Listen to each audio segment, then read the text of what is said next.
Hi friends welcome to my channel Odia flavours by Madhu आसतु आज बनैबा नई पोहड़ा माछ बा देसी पोहड़ा माछर आज बनैबा फ्राए आसन देखिया फास्ट आम चारिटा पोहड़ा माछ नहीं चारिटा पोहड़ा माछ पाखापाखि किले हम बहुत बड़ बड़ साइज थिला आउ ताकू लुण हलदी देकी भल भाव गोड़े रखी एबे तापाई मसला नहीं मसला नहीं रसुण ता सहित गोटे पियाज टिके अदा टिके डालचीनी 3-4टा सुखिला लंका गोटे गुजराती ता सहित गोटे स्पून जीरा ये आम मसला नहीं मसला को बाटिके आगे रेडी करदे देखो मसलार जो बास्नाटा बहुत बढ़िया आसो मसला को आम जो बाटा मसला को कौन करवा घोड़े रखा एबे कौन करवा से माछ को भल भाव आउ टे लुण हलदी गोड़े आम रखी जाइए आपको टे भल भाव एमती मैरिनेट करदे मैरिनेट करके कौन करवा एमती साइज कर सहित आम टे लेंबू पकई एबे कौन करवा गोटे तावा को गरम हो गलानी तावा आम दे सोरष तेल तेल दे सारापर एबे कौन करवा ये पोहड़ा माछ को भाजवा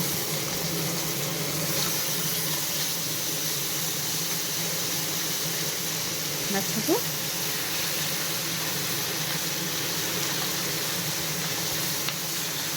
एबे माछ को टे भल भाव तेल रे फ्राए करवा एपट सेपट करके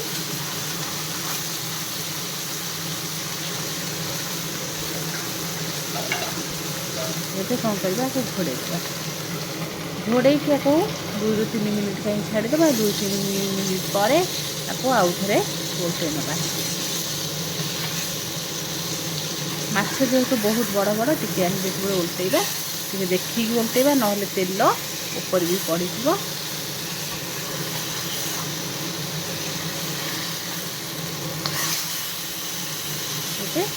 माछ को बढ़िया भाव उल्टे देले उल्टे की आपको कौन करवा माछ को एपट सेपट करके भल भाव भाजी नवा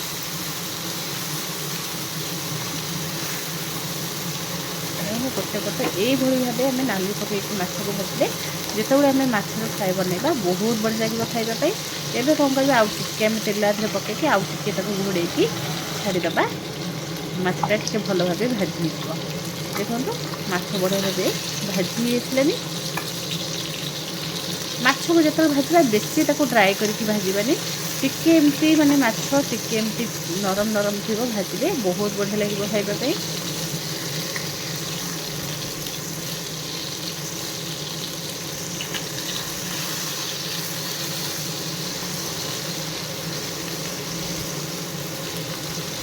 आपको उल्टे देवा देखते उल्टे को माछ मोर बढ़िया भाव भाजी होगा एबे कौन करवा माछ को आम साइड करदे माछ को साइड करदेली साइड करके एबे कौन करवा गोटे कढ़े नहीं जावा कढ़े देदेबा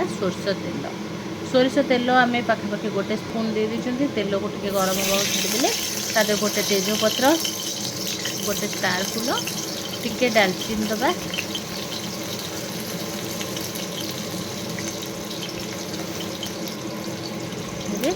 खंडे तादे छोट खंडे डालचीनी गोटे गुजराती दबा ये आदि दबा गोटा मसला को भाजवा तादे दबा छुंक आम आज पकईबा कला जीरा थोड़े एमती छुंक देकी माछ फ्राए बनाते बहुत बढ़िया लगे खाइबापी ए कला जीरा टी छुंकी गलापर से गोटे पियाज काटिकी पकेबा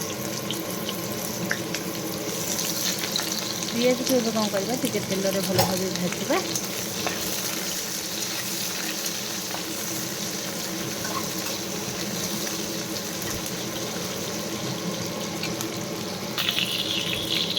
पियाज भल भाव टे गोल्डन ब्राउन कलर हो गलापर एवं पकईदेवा 2टा टमाटो तो देसी टमाटो 2टा पकईदेवा टिके आंबिड़ा आंबिड़ा हेले खाइबा को बहुत बढ़िया लगे एवं टमाटो को टे तेल रे भाजवा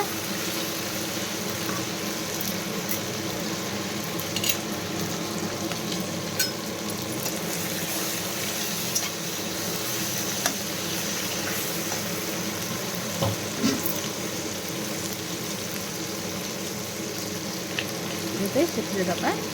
खाली कलर आसवाई जेहेतु आम सुखिला लंका बाटी खाली गोटे स्पून देदेबा रेड चिली पाउडर टे कलर आसवाई आउ टे धनिया पाउडर दबा कहीं आउ सब आम मसला बाटी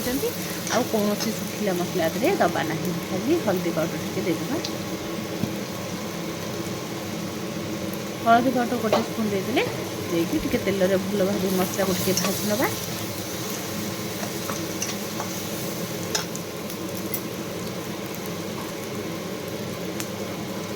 एबे बाटिक रखिथिबा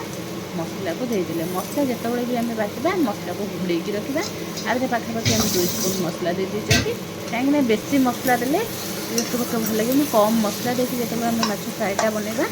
बहुत बढ़िया लगे खाइबापी। मसला को पकईकि या भल भाव कषा। एवं मसला को भल भाव कषि मसला टिके आम पानी देते देखिए कौन करवा स्वाद अनुसार पकईदेवा लुण लुण पकईकि भल भाव गोलई ना। एबे कौन करवा तापर आम गरम पानी गोटे ग्लास देदेबा देकी एबे मसला को छाड़देवा फुटवाई।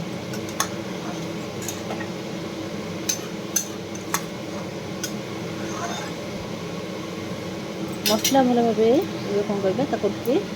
घोड़े देवा मसला बढ़िया भाव फुटीज। मसला जो बड़े फुटीज तापर गोटे आंबुल पकईदेवा।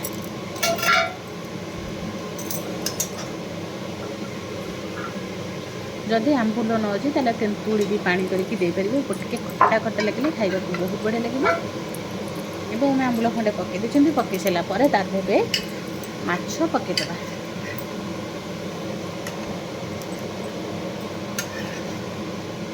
माछ पकई सारापर एबे कौन करवा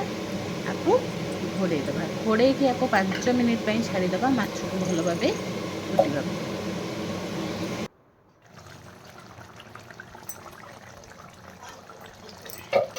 देखो घोड़े सारापर माछ के बढ़िया भाव पूरा फुटी आसलानी आउ बढ़िया भी देखा बास्ना बहुत बढ़िया जेहेतु आम बाटिकी आदि मसला देते बहुत बढ़िया पूरा जीरा जीरा बास्ना आसूची बहुत टेस्ट लगे खाइबापी। ता सहित आंबुल पकई देते निहाती थर ये भाव आम जिते बड़े को गरम भात सहित खाइबा बहुत बढ़िया लगे। बेसी करने भात सहित ही बहुत भल लगे। जदि आम पखाड़ सहित खाऊँ ताले आउ टिके पानी को सुखा को छाड़ा। एबे कौन करवा को माछ हमर हो आसलानी एबे टे धनिया पत्र काटिकी पकईदेवा। धनिया पत्र काटिकी पकई दे सारा पर आमर रेडी हो नई पोहड़ा माछ आंबुल देकी आम फ्राए बनई। आपको एमती गरम गरम भात सहित खातु बहुत बढ़िया लगे। निहाती थरे घरे ये भाव ट्राए करेंगे। देखो आस्ते आस्ते रहिला परे कलर भी बहुत बढ़िया आसो। एबे कौन करवा गैस को आम बंद करदेवा। गैस को बंद कर सारा देखो हमें पानी पूरा सुखी आसलानी। जदि भल लगे लाइक शेयर कमेंट सब्सक्राइब निश्चय करेंगे।